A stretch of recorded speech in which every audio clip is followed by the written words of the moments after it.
చిన్న కార్‌లో అంత విజువలైజ్ చూపించడం చాలా కష్టం. కానీ అంత కంజెస్టెడ్‌లో ప్లేస్‌లో గూడా ఫో బ్యాక్ హీరోయిన్ గాని, ఫ్రంట్ హీరో‌ని గాని, ఆ మూల మేము కిందన ఒక అడ్జస్ట్ అవ్వకుంటూ మా కెమెరామ్యాన్ గారు కూర్చున్నారు. ఇరుక్కుపోయాడు. బయటికి ఎలా వస్తారో తీయండి, ఏంటో. తీయండి. మా మేకింగ్ గాని, ఎక్కడ కూడా క్వాలిటీ ఇదవ్వకుండా చాలా బా వచ్చింది. అవుట్‌పుట్ చూసిన తర్వాత ఓకే. మా కష్టానికి ఒక బెస్ట్ విజువల్ వచ్చిందని అనిపించింది. అండ్ మ్యూజిక్ గూడా దానికి తగ్గట్టు ఇంపాక్ట్. ఎండ్ ఆఫ్ ఈ ప్రొడక్ట్ మటికి బయటికి తీసుకురావడం గాని, ఏదైనా సరే ఫిరోజ్ గారు దీనికి చాలా కష్టపడ్డారు.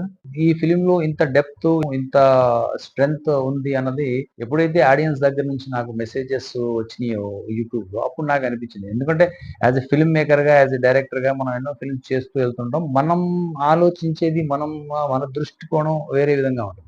क्या है ये? फिल्म इंस्टीट्यूट ज्वाइन करना चाहती हो? तुम्हें पता है तुम क्या करने जा रही हो? मैंने क्या गलत किया है अब? ఎంతో వర్క్ చేద్దాం అనుకుంటూ ఉన్నాను. ఈలోపు అన్‌ఎక్స్‌పెక్టెడ్‌గా ఆయన నన్ను ప్రాజెక్ట్ గురించి అడగడం, నేను వెంటనే ఆ ప్రాజెక్ట్ చేయాలనుకోవడం. సో, అట్లా జరిగిందనమాట ఈ ప్రాజెక్ట్.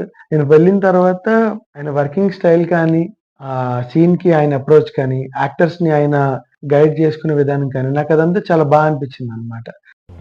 ఓటీపీ చెప్తారా madam? 2786. Thank you madam. Okay.